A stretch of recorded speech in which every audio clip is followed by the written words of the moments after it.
वैसे तो ससुराल में हमेशा सास की चलती है, पर क्या हो जब घर में ऐसी बहू आ जाए जिसकी दबंग गिरी से सास भी डर जाए। ऐसा ही कुछ हो रहा था सुहासिनी के साथ। मेरी प्यारी कोयल बहू, नाम तेरा कोयल है, पर तेरी आवाज में जरा भी मिठास नहीं है और ना ही तेरे बनाए हुए इस खीर में। माँ जी, आपको कब मेरे हाथों का बनाया हुआ खाना पसंद आया है? बहू, जब तू खाना अच्छा बनाएगी तब पसंद भी आ जाएगा। हर समय दबंगिरी झाड़ने से कुछ नहीं होता। माँ जी, मेरी दबंगिरी की तो बात ही मत करना। और रही मेरी खीर की बात, तो वो बहुत टेस्टी बनी है। मेरी बनाई हुई खीर में नुक्स निकालने की कोई जरूरत नहीं है। और अगर अब आपने मुझे और परेशान करने की सोची ना, तो मैं खाना बनाना ही बंद कर दूंगी, फिर खुद बनाती रहना अपने लिए खाना। अपनी बहू की दबंगगिरी देखकर बेचारी सुहासिनी का मुंह बंद हो जाता है और ना चाहते हुए भी सुहासिनी अपनी बहू के सामने बैठकर फीकी खीर खा लेती है। अब अपनी सास को खीर खिलाकर कोयल अपने कमरे में जाती है और अपने पति राहुल के आने का इंतजार करती है। कुछ देर बाद राहुल घर पर आता है और कोयल बड़े ही प्यार से राहुल को खीर देती है। कोयल, ये क्या बनाया है? खीर मीठी होती है और तुम्हारे हाथ की खीर खाकर तो मुझे ऐसा लग रहा है जैसे तुम खीर में चीनी डालना ही भूल गई हो। अब कहना क्या चाहते हैं कि मैं भुलक्कड़ हूँ, मुझे खीर बनानी नहीं आती? हाँ हाँ, आप भी तो अपनी माँ की तरह ही बोलेंगे ना। आखिर बेटे किसके? देखिए राहुल जी, मैं ना आपको आखिरी बार कह रही हूँ, चुपचाप से मेरे हाथ की बनाई हुई खीर खा लीजिए, वरना मुझसे बुरा कोई नहीं होगा। तुमसे बुरा कोई है भी नहीं, और मैंने कह दिया ना कि ये फीकी खीर मैं नहीं खाऊंगा, मतलब नहीं खाऊंगा। तुम्हें जो करना है कर लो। राहुल की ये बात सुनते ही कोयल को गुस्सा आ जाता है। वो अपने हाथों में बेलन लेकर खड़ी हो जाती है और अपने सामने कोयल को ऐसे देख राहुल चुपचाप सारी खीर खा लेता है। वैसे खीर इतनी भी बुरी नहीं थी, देखो मैंने सारी खीर फिनिश कर दी। आप कितने अच्छे हैं राहुल जी, आप जैसा पति भगवान सबको दे। आप बहुत थक गए हैं ना, जाकर आराम कर लीजिए। राहुल आराम करने चला जाता है। कोयल अपने हाथों का बनाया हुआ खीर खाती है और खीर खाते ही उसका मुंह देखने लायक बन जाता है। अरे आखिर उसका मुंह बनता भी क्यों नहीं, खीर में चीनी ही नहीं डाली थी उसने। अरे सच में मैं तो खीर में चीनी डालना ही भूल गई। बेकार ही मैंने घर वालों को इतना डराया और उन्हें जबरदस्ती खीर खिला दी। पर जो भी हो, अच्छी बात तो यह है कि मेरी बनाई हुई खीर खत्म हो गई। इस तरह कोयल खुद को शाबाशी देकर सो जाती है। ऐसे ही कुछ दिन बीत जाते हैं। कोयल हमेशा काम को आधा अधूरा करती और ये बात सुहासिनी को जरा भी राज नहीं आती। ये क्या है बहू, तुझसे एक काम सही से नहीं होता। क्या हुआ माँ जी, अब क्यों चिल्ला रही हो आप मुझ पर? क्या कर दिया मैंने जो पूरा घर सर पर लिए घूम रही हो? बहू, तुझसे एक काम सही से नहीं होता। आज फिर तू सब्जी में नमक डालना भूल गई, जैसे पिछली बार खीर में चीनी डालना भूल गई थी। तेरी वजह से, तेरी इस दबंगगिरी की वजह से हम सब ने उस दिन वो फीकी खीर खा ली थी, पर आज मैं बिना नमक वाली सब्जी नहीं खाने वाली। माँ जी, अगर मैं सब्जी में नमक डालना भूल गई तो आप सब्जी में ऊपर से नमक डालकर खा भी तो सकती थी। इसमें इतना चिल्लाने वाली क्या बात है? हे भगवान, कैसी बहू मिली है मुझे। देखो कैसे जुबान लड़ा रही है मुझसे। अरे तेरे माँ बाप ने तुझे यही संस्कार दिए हैं क्या कि ससुराल में जाकर सास को अपनी दबंगगिरी दिखाओ और उससे इसी तरह से जुबान चलाओ? माँ जी, संस्कार और मेरे माँ बाप पर तो कभी मत जाना आप, क्योंकि मैं बहुत अच्छे से जानती हूँ आपने खाना बनाना ससुराल में आकर सीखा है। मैंने मायके में खाना बनाना सीखा हो या ससुराल में, तू कौन होती है मुझे बोलने वाली? अगर इतना ही धौंस जमाने का शौक है तो चली जा अपने मायके और अपने घर वालों को ही ऐसे डांट कर उन पर अपनी दबंगगिरी दिखाया कर। माँ जी, आप तो मुझे मायके भेजने की कहो ही मत। अगर मैं अपने मायके चली गई ना एक बार, तो आप यहाँ बैठकर रोती रह जाओगी और मोहल्ले वाले आपको ताने देंगे। और जब इस उम्र में, इस बुढ़ापे में आपको अकेले घर का इतना सारा काम करना पड़ेगा ना, तब पता चलेगा। बोलो, जाऊं मैं मायके? सारी बहू, अरे मेरी प्यारी बहू, अपनी सास को माफ कर दे। तेरी सास बूढ़ी हो गई है ना, दिमाग थोड़ा सटक जाता है।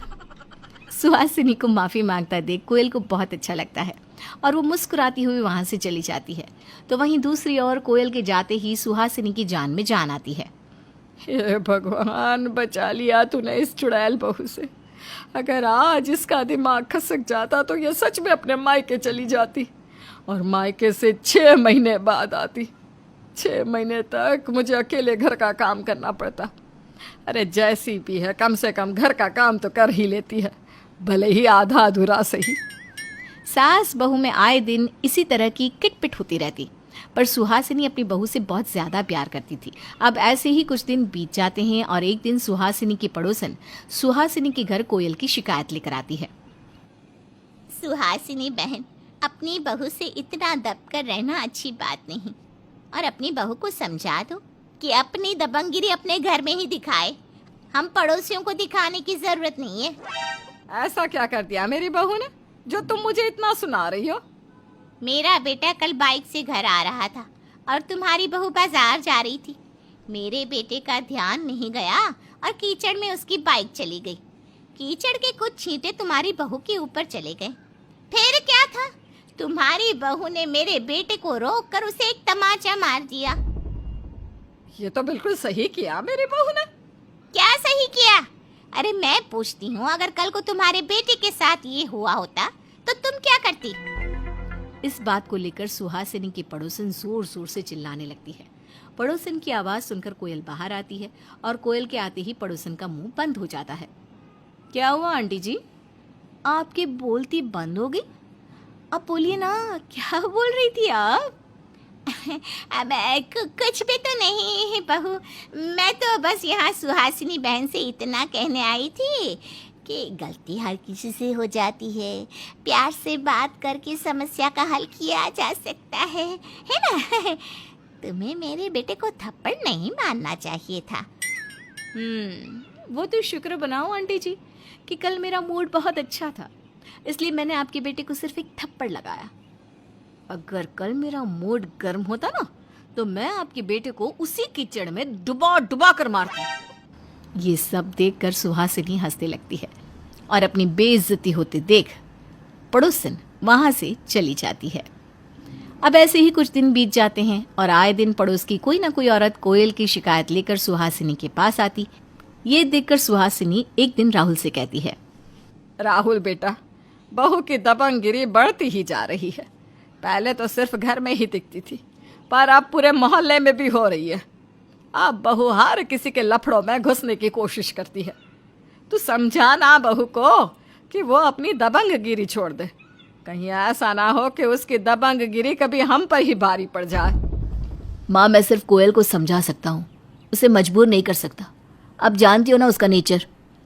कोयल सुहासिनी और राहुल को आपस में बात करता हुआ देख लेती है और अपनी वजह से उन दोनों को परेशान देखकर उसे बिल्कुल अच्छा नहीं लगता।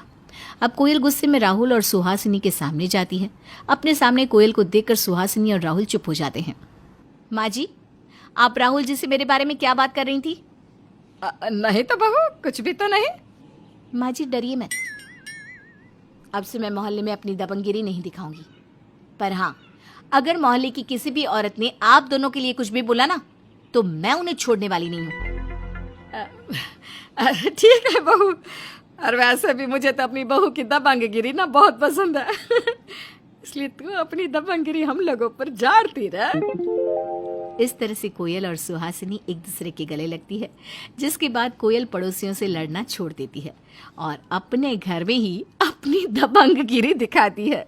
जैसे हम पृथ्वीवासी दूसरे ग्रह पर जाकर जीवन की खोज करते हैं, वैसे ही दूसरे ग्रह के प्राणी भी अलग अलग ग्रह पर जाकर वहां के बारे में पता करते हैं। ऐसे ही एक दूसरे ग्रह का विमान पश्चिम बंगाल के सुंदरवन के घने और खतरनाक जंगल में उतरा। तेज रोशनी और कर्कश आवाज के साथ उस विमान का गेट खुला और उसमें से 5-6 सुंदर लड़कियां निकली। ये लड़कियां इतनी खूबसूरत थीं कि मानो परी लोक से परियां आई हो। ये सारा नजारा पेड़ के पीछे खड़ी एक विमला नाम की बूढ़ी औरत देख रही थी। हे भगवान, ये क्या मुसीबत है। मैं तो जंगल से लकड़ियां लेने आई थी। इन लड़कियों ने मुझे देख लिया तो मुझे अपने साथ ले जाएगी। अब मैं क्या करूं? तभी विमान का तेज अलार्म बजा। सभी लड़कियां विमान की तरफ भागी और एक एक करके विमान के अंदर चली गई। फिर वही तेज रोशनी और कर्कश आवाज के साथ विमान उड़ने लगा। लेकिन ये क्या? उन लड़कियों में से एक लड़की विमान की तरफ भागी आ रही है। लगता है इस लड़की ने अलार्म की आवाज नहीं सुनी और बेचारी यहीं रह गई। क्या करूं? इसके पास जाऊं या नहीं? कहीं ये मुझ पर हमला न कर दे। विमला उस लड़की को छुप कर देख रही थी कि वो आगे क्या करती है। उस लड़की ने अपने हाथ पर बंधी घड़ी निकाली, उसे इधर उधर घुमाने लगी और आसमान की तरफ देखने लगी। शायद वो विमान का सिग्नल ढूंढने की कोशिश कर रही थी। उसे काफी देर हो गई ऐसा करते हुए। जब उस लड़की को लगा कि वो वहां फंस गई है तो वो रोने लगी। अरे रे, बेचारी रो रही है। मुझे इसकी मदद करनी चाहिए। अब जो होगा देखा जाएगा। विमला उस लड़की के पास गई और उससे बात करने की कोशिश करने लगी, लेकिन वो लड़की विमला की बात समझ नहीं पाई। विमला उसे इशारों में समझाने की कोशिश करने लगी कि उसके साथ घर चले। विमला की तरफ से उसे कोई खतरा महसूस नहीं हुआ तो वो विमला के साथ चल दी। अब विमला रास्ते में उससे लगातार बातें किए जा रही है। बेटी, तेरा नाम क्या है? तू कहाँ से आई है? देखने में तो तू हमारे जैसी ही है। 2 हाथ, 2 पैर, 2 कान, 2 आँख, लेकिन तू बहुत सुंदर है।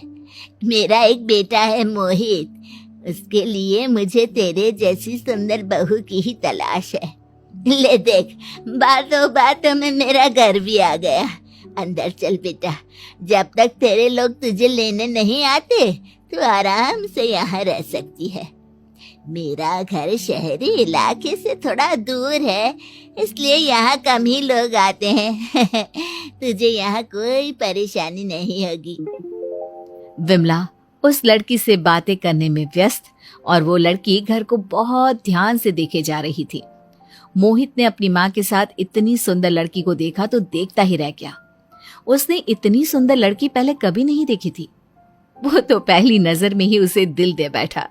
उसने माँ से पूछा, माँ ये लड़की कौन है? पहले तो कभी नहीं देखा इसे यहाँ। विमला ने सारी बात मोहित को बता दी। मोहित ने उससे उसका नाम जानने की कोशिश की तो उस लड़की ने लड़खड़ाती आवाज में बताया, जैसिका। तुम्हारा नाम जैसिका है? अरे माँ देखो, इसने अपना नाम बताया। ये तो बोलना जानती है। इसी तरह कई दिन बीत गए। अब जैसिका विमला और मोहित की तरह बोलना और घर का काम करना, बाजार से सामान लाना, सब कुछ अच्छी तरह सीख गई। इसी बीच विमला अपनी बहू की तलाश करने लगी, लेकिन मोहित जैसिका से प्यार करता था। इसलिए मोहित ने माँ से कहा, माँ मुझे जैसिका बहुत पसंद है, अब मेरी शादी उसी से करा दो ना। तू कहीं पागल तो नहीं हो गया? ये लड़की किसी और दुनिया से आई है, किसी और ग्रह से। अगर ये बात किसी को पता चल गई तो सब कहेंगे कि विमला अपनी बहू दूसरे ग्रह से लाई है और इसके ग्रह वाले लोग इसे वापस लेने आ गए तो फिर क्या करेगा तू बता? विमला जैसिका से प्यार तो बहुत करती थी, लेकिन शादी के लिए तैयार नहीं थी। पर बेटे की जिद के आगे उसे झुकना ही पड़ा। जब शादी के लिए जैसिका से पूछा गया तो उसने भी हाँ कर दी, क्योंकि वो भी मन ही मन मोहित को पसंद करने लगी थी। विमला ने मोहित और जैसिका की शादी करवा दी। सब लोग जैसिका की सुंदरता की बहुत तारीफ कर रहे थे। मोहित और जैसिका भी अपनी शादी से बहुत खुश थे। जैसिका, मैं सपने में भी नहीं सोच सकता था कि मेरी शादी तुमसे होगी। मैं बहुत खुशकिस्मत हूं कि मुझे तुम मिली। मैंने भी कभी नहीं सोचा था कि मेरी शादी आपसे होगी। आप भी बहुत अच्छे हो। विमला अपनी बहू को बहुत प्यार करने लगी और जैसिका भी अपने पति और सास की बहुत इज्जत करती है। ऐसे ही तीनों के हंसी खुशी दिन बीतने लगे। कुछ दिन बाद जैसिका ने एक प्यारे से बेटे को जन्म दिया जो उसी की तरह बहुत सुंदर था। विमला की तो खुशी का ठिकाना ही नहीं था। बहू, तूने आज मेरा परिवार पूरा कर दिया। मैं बहुत खुश हूँ। और ये देख, तेरा बेटा तुझसे भी ज्यादा सुंदर है। बहू, इतनी उदास क्यों है? क्या तुझे खुशी नहीं हुई? माँ, मैं बहुत खुश हूँ, लेकिन मुझे अपने ग्रह की, अपने लोगों की बहुत याद आती है। तुम परेशान मत हो जैसिका, तुम उनसे एक ना एक दिन जरूर मिलोगी। नहीं मोहित, मैंने उनसे मिलने की सारी उम्मीद खत्म कर दी है और अब तो मैंने वो सिग्नल वाली घड़ी उतार दी है। उस घड़ी पर तो मैं ध्यान भी नहीं देती। अब यही मेरा घर है। मोहित ने जैसिका का हाथ थाम लिया और उसे विश्वास दिलाया कि वो हमेशा उसका साथ देगा। इसी तरह से 2 साल और बीत गए। अचानक मोहित जैसिका के पास उसकी घड़ी लेकर आया। जैसिका, जैसिका देखो, तुम्हारी घड़ी में लाल रोशनी निकल रही है। अरे, इसमें तो सिग्नल आ रहा है। लगता है मेरे ग्रह के लोग मुझसे मिलने आ रहे हैं। हमें उसी जगह जाना होगा जहाँ पहले मेरा विमान उतरा था। विमला, मोहित और जैसिका जंगल की तरफ जाने लगे। मोहित के हाथ में उसका 2 साल का बेटा भी था। वो सब उस जगह पहुंच गए।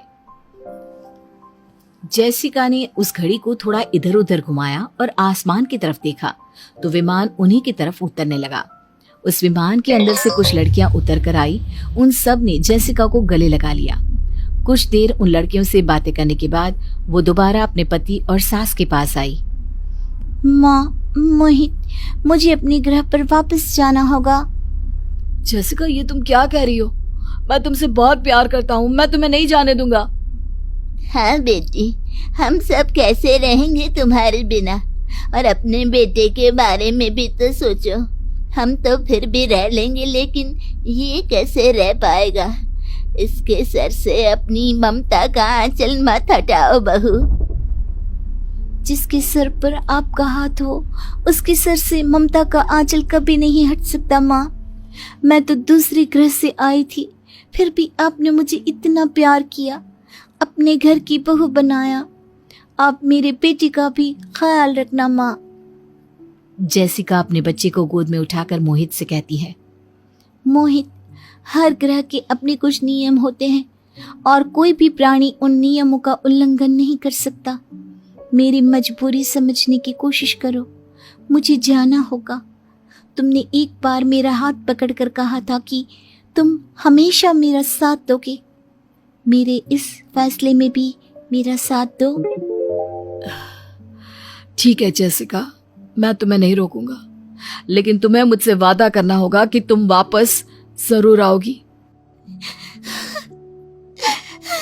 मैं वादा करती हूँ, मैं आप सबके पास जरूर आऊंगी। जैसिका अपने बच्चे को खूब प्यार करती है, अपने पति और सास को गले लगाती है और विमान के अंदर चली जाती है। विमान उड़ने लगता है और देखते ही देखते आंखों से ओझल हो जाता है। मोहित की जिंदगी में एक खालीपन आ गया और इसी तरह 5 साल बीत गए। मोहित अपने बच्चे के साथ उसी जगह पर आया। दोनों आसमान की तरफ देखते हैं तो बच्चा पूछता है, पापा, आपने कहा था कि माँ आसमान में गई है, जल्दी मुझसे मिलने आएगी। पापा, माँ कब आएगी?